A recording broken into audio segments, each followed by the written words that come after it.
Nag-courtesy call kay Pangulong Ferdinand R. Marcos Jr. sa Malacanang ang ilang foreign officials. Bukod dito, nagtalaga rin ang Pangulo ng mga bagong opisyal ng pamahalaan. Narito ang ulat.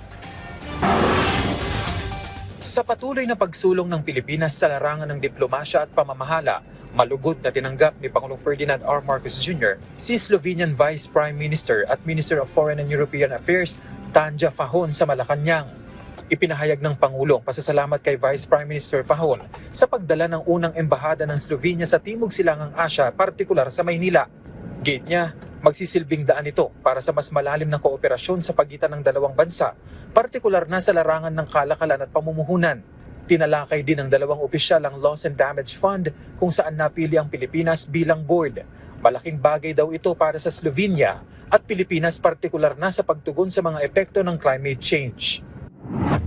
Tinanggap din ng Pangulo si Ambassador Eduardo Antonio Yang Virzi bilang bagong kinatawan ng Panama sa Pilipinas. Binigyang diin ng Pangulo ang natatanging posisyon ng Pilipinas at Panama bilang mahalagang sentro ng kalakalan at maritime at inaasahan niya ang pagpapatibay ng kanilang ugnayan para sa kapakinabangan ng kanilang mga mamamayan. Nanumpa naman sa Pangulo bilang Presidential Advisor on Mindanao Concerns si Attorney Antonio Ceriles. Ayon sa Pangulo, may malawak na karanasan si Ceriles sa paglilingkod sa publiko bilang dating gobernador ng Zamboanga del Sur, kongresista at kalihim ng DNR. Ang kanyang karanasan niya ay inaasahang magiging mahalaga sa patuloy na pagsusumikap ng administrasyon na magdala ng tunay na progreso sa Mindanao.